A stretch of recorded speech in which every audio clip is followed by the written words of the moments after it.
чуркалар тоодон келдиңер деп аябай орустар жаман кылат эле, национал деп квартира бербей, анан ушунчалык кор болгонун, өз жеринде туруп кор болгонун айтышат дагы, бирок ошол эле маалда түшүнүшпөйт булар колония болгонун. Эң тарыхый кылымдар бою турган медреселерди Фрунзенин отряддары келип бомбалаган экен. 20-кылымдын башында. Ошонун атын биздин Борбор шаарыбызга коюлуп келген. От деген анагыз күйбү. Деколонизация деп биз какша бергенден деколонизация болбойбуз. Анын үчүн саясий, идеологиялык, маалыматтык, экономикалык чаралардын комплекси жүрүш керек да.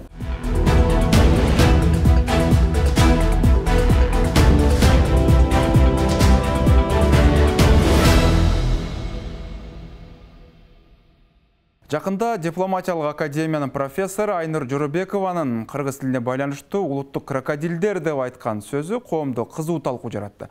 Жоробековага сөгүш жарыяланды, айрымдар мындан деколонизация процесси жүрүш керек деген пикирлерди айтып чыгышты. Соңку жылдары постсоветтик чөйрөдө катуу талкууланып жаткан деколонизация деген эмне, ал кандай жүрүш керек? Азаттыктын жаңы ой чабыт аттуу жаңы долбоорунда ушул теманы талкуулайбыз. Биз бул долбоордо өлкөнүн келечеги үчүн маанилүү болгон маселелерди талдап, анын маңызын ачып берүүгө аракет кылмакчыбыз. Берүүнү мен Түмөнбай Абдинабил алып барам. Саламатсызбы? Бүгүнкү студиябыздын коноктору менен тааныштырып өтөлү. Коомдук ишмер, тарыхчы Алмаз Кулматов, журналист Назгүл Коңурбаева, саясат талдоочу Эмилбек Жороев жана Клопкейджи сайтынын долбоордук координатору Айзерек Алмазбекова конокто. Анда биз теманы ушундан баштасак. Негизи эле ушул Борбор Азия өлкөлөрүндө деколонизация же колониалдык түшүнүктөн, аң сезимден кутулуу темасы Орусия Украинага басып киргенден кийин күч алып, ошол талкууланып атат. Мен алгач постсоветтик өлкөлөрдүн шартындагы деколонизация түшүнүгү жөнүндө ушул сурагым келип атат. Деколонизация деген эмне жана ал сөзсүз түрдө керекпи? Ушул суроону Эмил мырза сизден баштасак. Саламатсыздарбы, чоң рахмат. Менимче деколонизация дегенди биринчи айтсам колонизация же колониалдуулук деген сөз өтө татаал бир терминге айланып, анан ага кошо постколониалдуулук, деколониалдуулук деген сыяктуу сөздөр көп талкууланып, адашуулар да көп болуп атат да. Мына сиздер көтөргөн бул теманын деколониальность же деколонизациялоо деген сөздүн нукура маанисин бир жөнөкөйлөп түшүндүрсөк, бул ошол колониалдык аң сезимден же башка буга чейин болуп өткөн биздин үстүбүздөн үстөмдүк кылган бир чет күчтөн эгемен болуу, аң сезимдин эгемендигине жетишүү деп түшүнсөк болом дейм. Бул кээ бир кесиптештерди айтып жүргөндөй, бул эң эле жөнөкөй айтканда өзүн өзү таануу, өзүнүн кимдигин таануу, өзүнүн инсандыгын же эл катары элдин ким экендигин, эгемендигин таануу деген процесс. Ушул азыр Айзерекке суроо келип атат. Сиз ушул деколонизация темасындагы көп көтөрүп жүрөсүз. Кыргызстанда бул эмне үчүн маанилүү? Мисалы биз башында сөз кылган ушул соңку эле окуяда бул тема актуалдашты. Ушул улуттук крокодилдер дегенге бир байланыш барбы? Өзү деколонизация боюнча эң башында биз өзүбүздү колония катары эч качан ошол Борбордук Азия, Орус империянын жана Совет бийлигинин колониясы болгону эч качан мындай ортого чыкпагандыгы үчүн биз деколонизация кереги жок деп ойлойбуз деп ишенем. Ал эми ошол крокодилдер деп айтылган нерсенин бул ошол деколонизациянын өтө маанилүү, өтө керектүү болгонун көрүп жатабыз да. Өзү тилине карата ким бири бул крокодилдер ошону көтөрүп чыгып атат деп айта алат.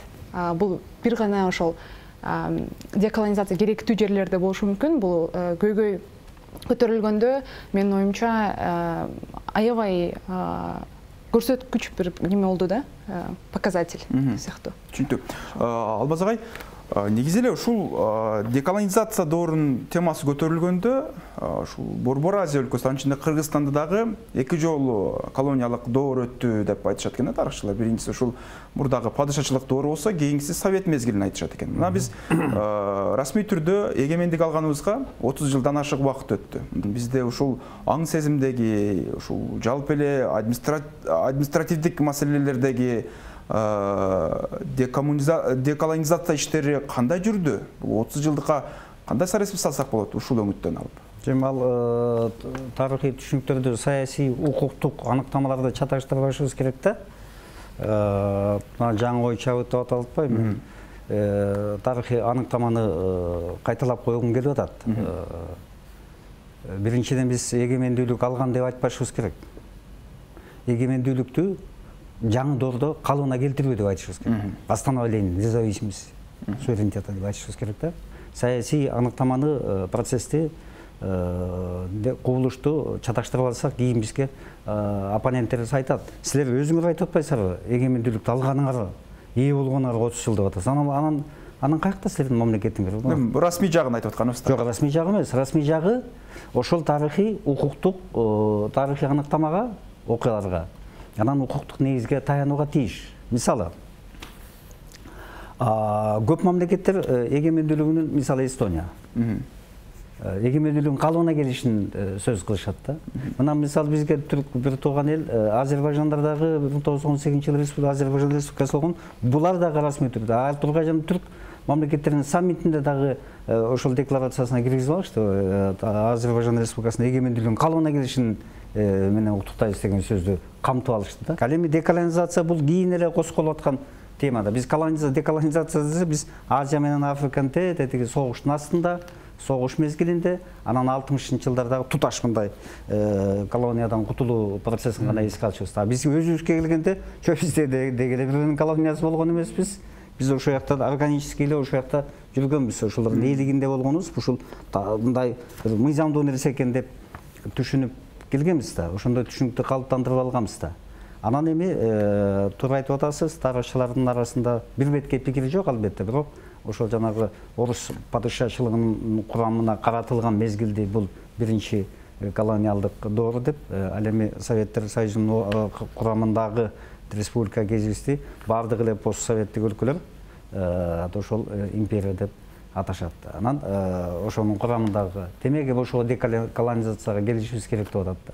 Бирок мунун өзү бул процесс да. Ал деколонизация от слова халва во рту слаще не станет. От дегенен ооз күйбөйт. Деколонизация деп биз какшай бергенден деколонизация болбойбуз. Анын үчүн саясий, идеологиялык, маалыматтык, экономикалык чаралардын комплекси жүрүш керек да. Ошондо гана көз карандысыздыкты аныктай алабыз да, ошонун мазмунун толтурабыз да. Анан биз көз каранды эмеспиз, деколонизация болдук дегенден ал болуп кетпейбиз, ал муун алмашууга тийиш. Сөзүңүзгө алжагай. Мына ушул нерсени сурагым келип атат менин дагы. Мына сиз деколонизация темасы актуалдаш үчүн муун алмаш керек дедиңиз. Азыр эми Кыргызстанда бул нерсенин кызуу талкуулануунун чети башталганына муундун алмашканы себеп болот абы же Украинадагы жагдай дагы бир түрткү болот? Жок, ал эми эки жактан тең болот да. Мисалы, деколонизация жүргөндө кандай жүрдү? Эки формасы бар да, мындай жалпы белгилүү мындай шарттуу түрдө системалашты классификацияласа. Бул ошол колониядан кутулуусу келген элдердин өздөрүнүн умтулуусу, кыймылы, күрөшү жана башка ошолордун интенциясы да, максаты. Индия мисалы. Ал эми Британия менен Франция дүйнөдөгү көп колониялардын кожоюну да булар. Дерлик бардын баасы болгон. Анан алар болсо жанагындай балластан кутулуп, мындай Жириновский деле айтканда казыдай салаңдатпай кутулалчы булардан дегендей. Бирок алар доминион деген эмени сактап калды да. Экономикалык көз карандылыгын сактап калды алардын мамлекеттер. Мисалы, Кениянын чайы, Кениянын өлкөсүнө таандык эмес да. Анын акционери башка өлкөдө отуруп атат, биржада отуруп атат. Ошол сыяктуу да. Анан алар кутулуу жолу менен да. Бул кереги жок бизге экономикалык пайдасын гана алып туруп алат, саясий формалдуу көз карандысыздыкка ээ болсо боло берсин деген болуп атат. Муун алмашуу дегенде мен деколонизация башташ үчүн эмес, деколонизацияны ишке ашырыш үчүн деп атам да.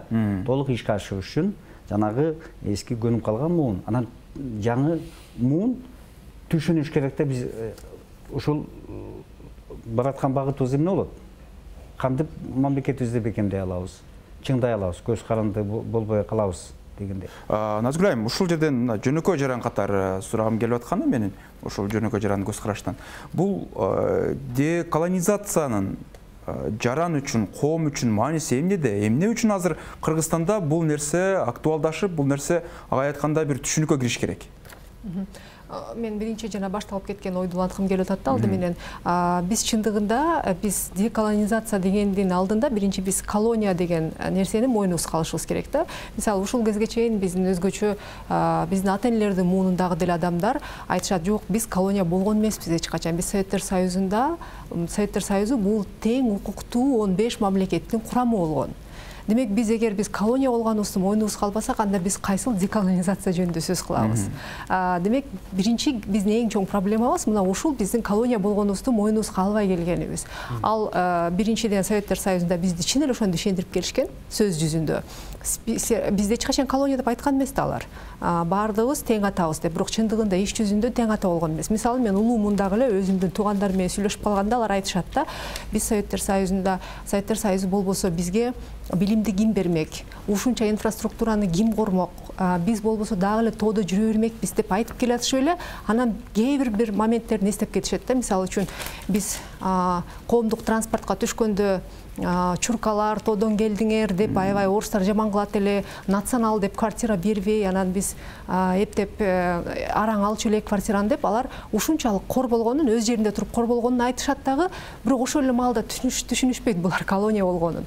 Демек менимче биринчи кеп ушундан башталыш керек. Биз өзүбүздүн колония болгонубузду мойнубузга алышыбыз керек. Андан кийин ошондон эмне запкы тартып, жана анын таасири бүгүнкү күнгө чейин эмне азапты бизге берип келатат. Биз ошону моюнга алсак, анан түшүнөбүз. Мисалы, Forbes журналынын 30 жашка чейинки эң мыкты лидерлер деген Америкадагы эң мыкты ар кайсы тармактагы лидерлердин өткөн жылкы бир 600дөй киши кирет экен ошол тизмеге.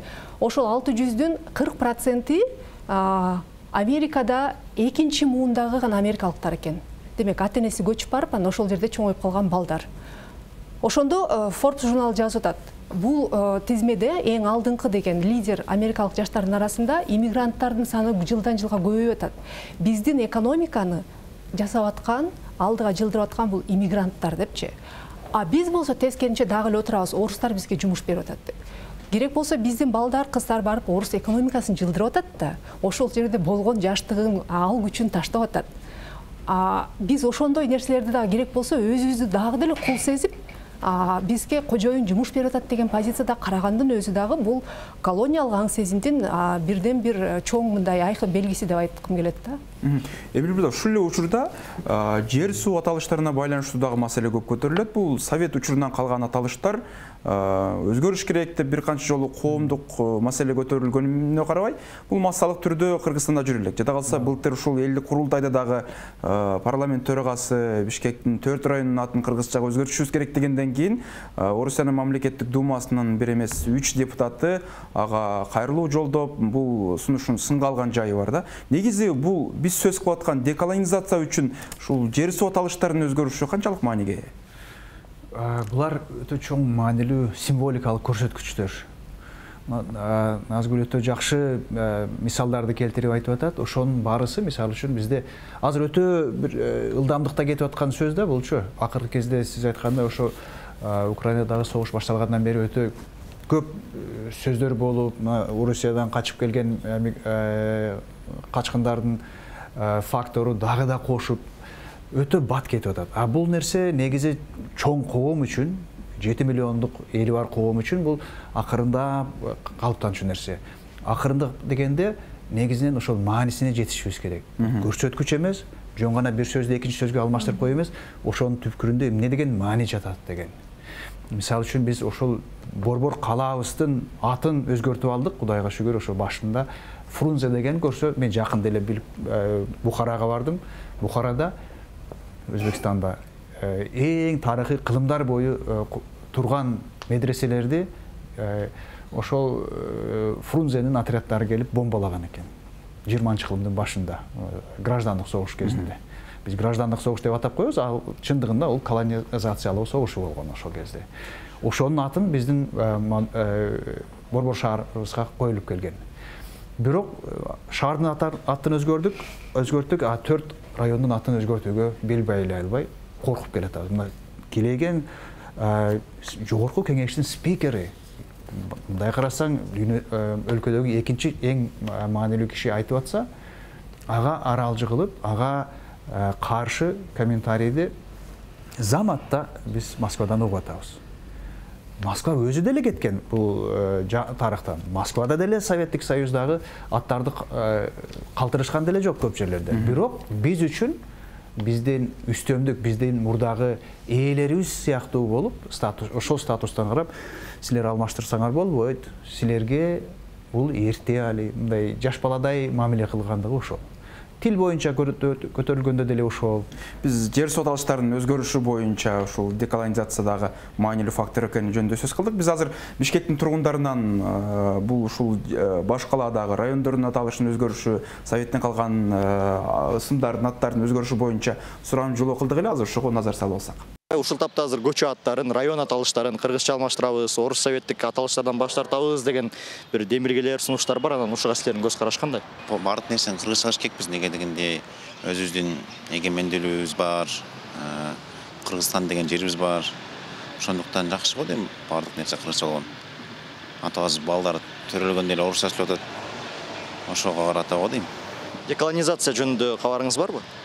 Жок, карым жок. Биз уже СССР эмеспиз. Биз Кыргызстан өзүбүз суверенитет бар бизде. Ошол үчүн биз көчөлөрдү кыргыз мындай саясий, маданияттуу инсандардын адында койгон болот да. Мисалы үчүн бул проспект Мира болгон. Азыр бул проспект Манас болуп калды да. Менин оюмча бул аябай туура нерсе. Мисалы үчүн Россиянын политиктери жана башка адамдар болбойт деген бул менин оюмча алар бизге тиешелүү эмес. Алардын өзүнүн ойлорун айта берет жана биз өзүнүн иштерибизди кылабыз. Алар кийлигишпеш керек. Мисалы кереги деле жок. Неге? Себеби адамдар уже көнүп калганда орусча аталышыначы. Андан кийин кереги жок дейм. Деколонизация жөнүндө уктуңуз беле? Жок, укканмасмын. Ну, если будут ставить в честь таких, исторических кыргызов, бул деген өзүбүздүн урпагыбыздын уважениен көрсөткөн неме го дейм. Деколонизация жөнүндө уктуңуз беле? Так, слегка эле. Эми ал мурунку СССР убагындагы коюлган аттар да. Ошон үчүн эми жаңыланыш керек го деген эле. Деколонизация жөнүндө уктуңуз беле? Жок, уккан жокмун. Мага вообще-то жеке менин өзүм оюмда мага эч кандай разницасы жок. Кайсы тилде болсо дагычы. Кайсы тилде болсо да, главный баягы кимдин атына аталса дагы ошол киши маанилүү киши болуш керек да, ошого заслуживает эсли. Кечээ күнү эле мен Тети ылдый көчөдө Ганди эмне деген көчөнү окудум да. Мен ал жөнүндө эчтеке билбейм, мисалы үчүнчү. Ошондой хотя бы бизге мындай жеткиликтүү кылып билген кишини неме койсо, или койгондон кийин ошону дагы жеткизсе школдордо же кичээкей кезибизденчи. Билбейм да мен, мисалы үчүн Бишкектин көп көчөсүнүн көп эле названиясындагы кишилердин ким экенин дагы билбейм. Приходит время, надо менять уже некоторые улицы, но не те, которые уже названы. Пусть постепенно уже меняют, ничего страшного. Кыргыз болгондон кийин кыргыз эле аттар болуш керек. Деколонизация жөнүндө уктуңуз беле? Жок, пока. Сизчи? Жок. Мына көрдүк, бул чыныгы картина, шаар, Бишкек шаарынын мисалы. Сурагым келген бул жерде ушул Азирек балким сиз жаштардын өкүлүнөн. Жаштар жөнөкөй жаран бул деколонизацияны кандай түшүнүш керек? Эмне кандай бир баалуу деп билиш керек? Мен буга жооп бергенден мурун кичине ошол жерлерди атоо жөнүндө да айтып кетмекчимин да. Көбүнчө ошол Первомайский, Свердловский деп райондордо аттарын алмаштырыш керек же башка, мисалы Ова, Ева деген аттарыбызда немелерден, мүчөлөрдөн жок болуш керек деп айтканда, ушул проблемадан башка проблема алган жокпу деп ой пикир чыгат. Ушул акыркы проблема калды, ушуну чечсеңер баары жакшы болот деген ойлор дагы бар. Бул жерде ошол ар бир процесс деген эмне, ар бир ошол действие ошол аябай маанилүү да. Бул жок болсо тигинси жок болот, анан бири-бирине таасир эткен үчүн бул жерде бул маанилүү эмес, бул маанилүү деген нерсе жок. Ар бирөөбүз мындай ар жактан иштеп баштасак, бул процесс ишке ашып баштай берет да. Ал эми күнүмдүк жашоодо эмне үчүн керек дегенде, мындай деколонизация жөнүндө ойлонуп баштаганда, бүгүн ойлонсоң эле бүгүн эле деколонизация керек экен деп ойлонуп калбайсың. Карасаң күндөн күнгө мындай жаңы нерселер чыгып экен да. Колониялык ой пикирим бул жакта бар экен, билим тармагында, мындай архитектура тармагында, мисалы мен мурун чын эле орус тилдүү адамдар менден мындай кыргыз тилдүү адамдардан дагы акылдуураак же билимдүүрөөк деп ойлочумун.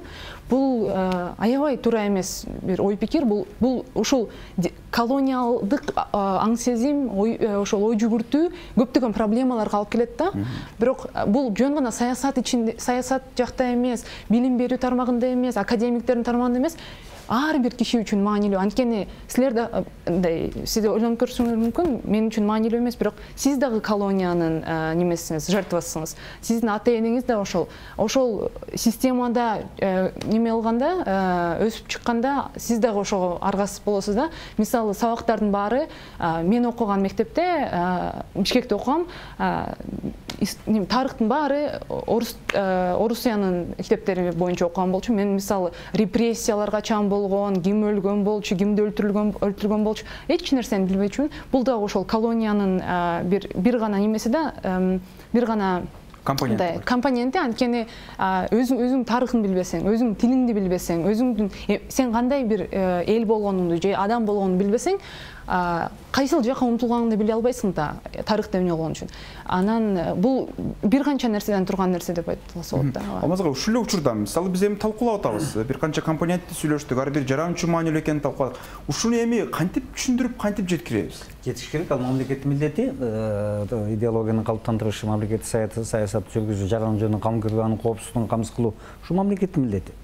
Эми мындай жактарына көз салалы да, биз эч качан бирөөнү бөлөк когушуна мамлекетти, ата бабабызды, кайсы бир кылымды же бөлөк бирөөнү күнөөлөшүбүз керек дагы, андай бир араздашып, каршылык, душмандашып кереги жок. Өзүбүз күнөөлүүбүз, моюнга алышыбыз керек да. Улут өзү күнөөлүү. Анын ичинде улуу муун. Мына Өзбекстан кыска убакыттын ичинде өзбектер улут катары калыптанган динамикалуу, тез ыкчам өнүгүп аткан улут. ЕСке кирбей туруп, баарыбыз менен мыкты соодалашат. Бул эмненин жыйынтыгы? Бул ал өзүнүн ошол улуттук аң сезимдин жыйынтыгы. Ошол Өзбекстандын Советтер Союзунун убагында деле өзбекче сүйлөчү. Ошол Советтер Союзунун убагында деле ошол ауылдары, кыштактары, махаллалары өзбекче аталчу. Биздикинде жайнаган жана жер жайнаган советтик аталыштар, Кирилловдон тиги дегендер аз болчу ошондо эле. Биринчиден өткөн доордун баарын тең жаман дешке болбойт. Биз Советтер Союзунун убагында дагы жетишкилигин ийгиликтер болду. Ошол учурда жанагындай кемчи. Эми андан кутулуп алуу биздин гана милдетибиз, биздин гана узуйпабыз, биздин гана мамлекеттин функциясы. Анан аны кыйкырып, өкүрбөй, унчукпай эле алмаштырып коет. Анан муну сөзсүз айттыбы, кылыш керек болчу. Жана сиз мисал кылып атпайсызбы жогорку даражалуу кызматтагы адамды? Айттыңбы? Айттың. Анан депутат кыз Госдуманы сүйлөп койсо, тынчып калсак, ал айтат да, мындан кийин биз айтып турушубуз керек экен буларга. Башка чаап турбасак болбойт экен деген ишеним калкалат да. Прецедент түзбөшүбүз керек. Түздүңбү, жазашың керек.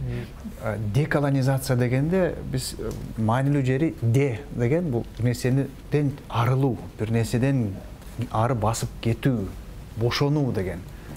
Бир терс ошо колонизациянын көрсөткүчүнөн арылуу. Бул сөзсүз башка бир нерсеге барып кабылып калуу, жабышып калуу эмес. Бул жанагы биз каалабаган, бизди ошол колониалдык аң сезимге байлап турган ушундай көрсөткүчтөрдөн арылып кетүү. Каякка арылып кетебиз, кандай жаңы маанилерди түзөбүз, ал ачык нерсе. Ал сөзсүз кайра ошого окшогон эле ошонун эквивалентине кайра болуп калышыбыз керек деген кеп эмес. Мен ойлоп аттым эле, ошол 4 райондун атына 4 дарактын атын коелу. Кыргызга улуу бир символикалык мааниге болгон дарактар бар мисалы үчүн. Арча, Эмен, Чынар деп койгула десем, билбейм, кээ бирлер жактырды окшойт. Бирөөлөр атат түндүк түштүк деп эле салалы, батыш чыгыш деп эле. Кеп адамдардын жаңы аттарында эмес, кеп ошол эски аттардын символикалуу маанисинде. Ошол эски аттар бизге эмнелерди туюндурат жана кандай маанилерге, кандай концепцияларга, кандай түшүнүктөргө бизди байлап турат. Биздин эң чоң деколонизацияга болгон бир кадамдардын бири ата бейит жайын ачуу.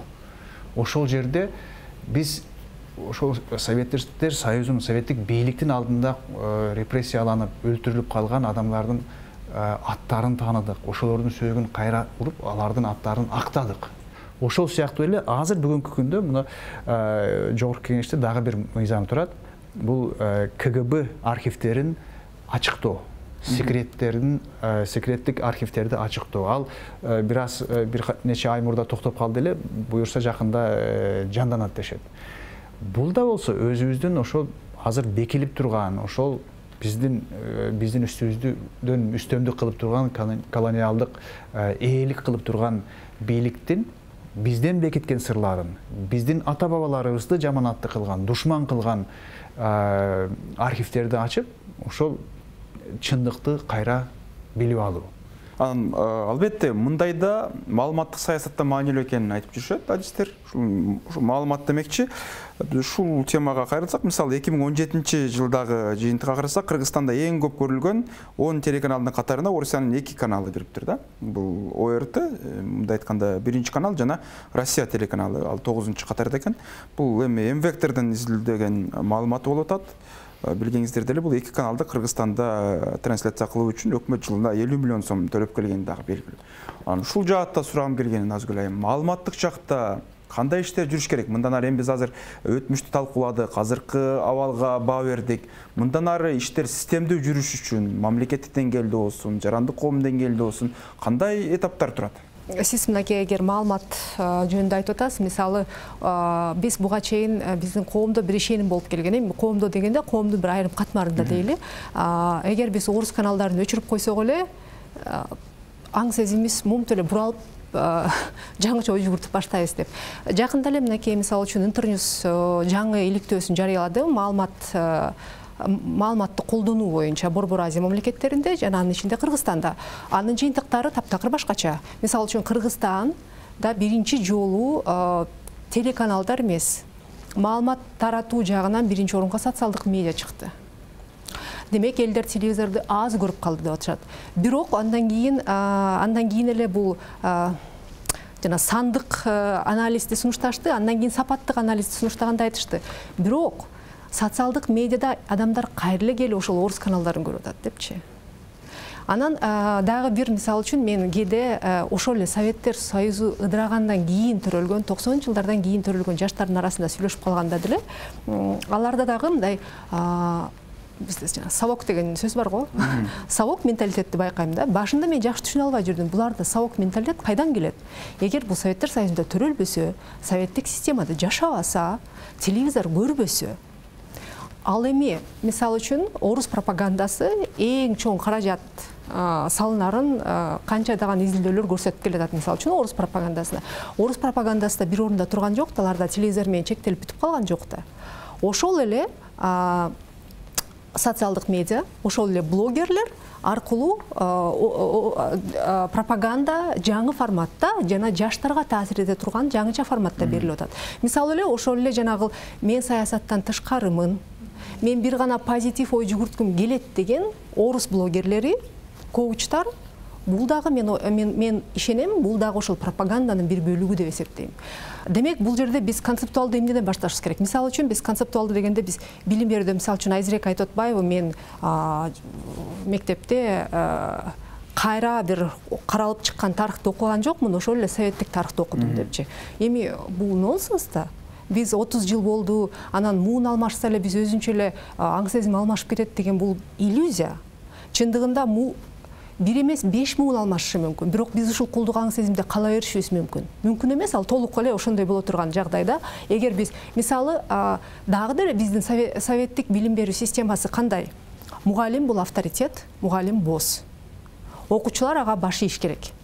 Мугалим эч качан жаңылбайт, окуучунун эч качан ою болбойт.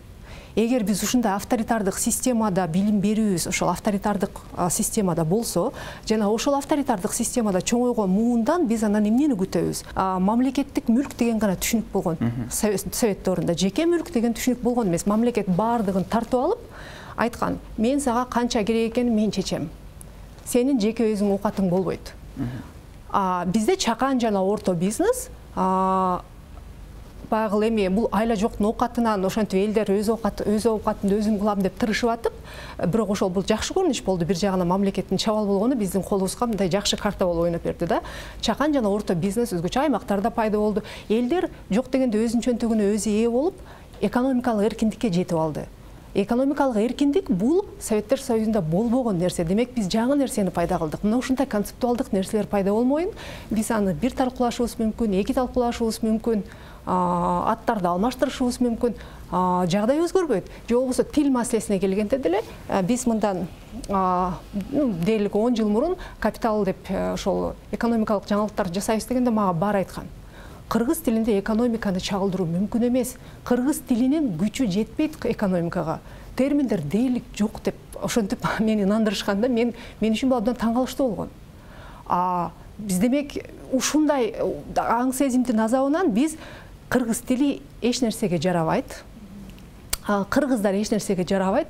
Кыргызча билип, бирок англисче билип турасыңбы, башка тилди билип турасыңбы, бирок орусча билбесең, сен анда өтө акылдуу эмес адамсың. Биз ушулардан кутулмайынча бул нерсе менимче биз 50 жыл өтүшү мүмкүн, 100 жыл өтүшү мүмкүн. Болгону бир нерсе болушу мүмкүн. Биз орустардын туткунундан кутулушубуз мүмкүн, бирок биз өзүбүзгө жаңы кожоюн издейбиз. Себеби кул колдуктан кутулууну эңсебейт, кул ар дайым жаңы кожоюн издейт. Демек ал бизге ким билет, Кытай болобу, башкасы болобу, биз анда бир жаңы кожоюн табышыбыз мүмкүн да өзүбүзгө.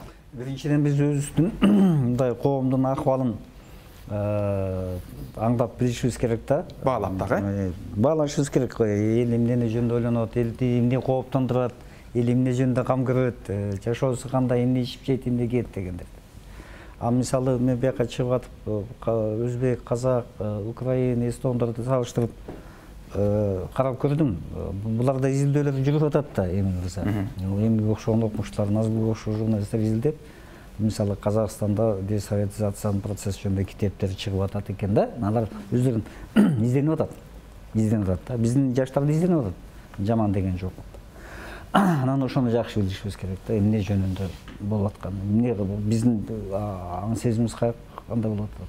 Талап муктаждыкты билишибиз керек да. Экинчиден баалуулуктарды сиңиришибиз керек. Тарых өзү далилдеди да. Эркин ойлонгон калк, демократиялык баалуулуктар сакталган өлкөлөр өзү тез өнүгөт. Бардыгын салыштырсаңар деле, ыкчам өнүгөт, жакшы өнүгөт.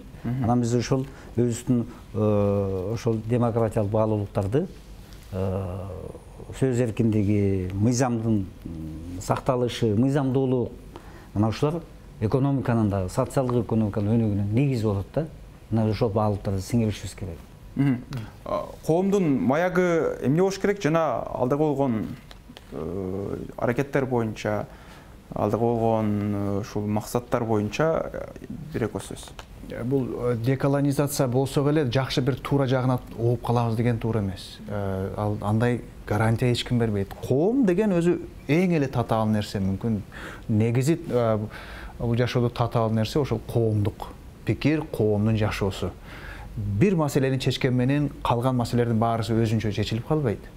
Мисалы үчүн ошо колониалдык түшүнүктөрдөн, колониалдык тузактардан чыккандан кийин дароо эле чуркап кетет экенбиз, туура жагына чуркап кетет экенбиз деп түшүнбөшүбүз керек. Ал өзү да изденүү, ал өзү да иликтөөнү, изденүүнү, изилдөөнү талап кылган нерсе, ой толгоону талап кылган нерсе. Деколонизацияда анан орус тилинин ошол деколонизациядагы ролу жөнүндө айтканда көптөр айтып башташат да, эми тилге эмнеге асыласыңар, бул тил деген Пушкиндин тили, Лермонтовдун тили деп. Кеп анда эмес. Кеп биз бүгүнкү реалдуулукка карашыбыз керек. Бүгүнкү күндө орус тили эмненин тили болуп калды? Орус тили шовинизмдин, империализмдин тили. Андан да ашып түшүп, мисалы үчүн орус медиасын көргөндө биз орус тили терроризмдин тили болуп баратканын көрүп атабыз. Экинчиден, орус тили азыр дүйнөлүк прогрессте орду канчалык? Илимде. Биз мисалы үчүн ошол эле мен өзүбүз материалдар даярдап жатканда, мен англис тилинде материал издей турган болсом, мен момундай тизме алам. Ал эми ошол эле темада орус тилинде мынчалык эле. Албетте, мурун бизге азыр айтышат да, эми кыргыз тили менен чектелип болбойт деп. Сөзсүз түрдө. Биз кыргыз тили дүйнөлүк тил болуп кетет, эл аралык мамилелердин тили болуп кетет деген иллюзиядан кутулушубуз керек. Кыргыз тили бул биздин өзүбүздүн тили болот. Мамлекеттик тил. Ал бир дүйнөлүк деңгээлге чыгат, же болбосо регионалдык деңгээлге чыгат дегенде иллюзиядан кутулушубуз керек. Кеп мында эмес. Кеп биз өзүбүздүн тилди басмырлаганыбызда болуп атат. А биз болсо бүгүнкү күндө дагы деле ошол орус тили жок, биз эч жака бара албайбыз деген түшүнүк менен жашап келатабыз.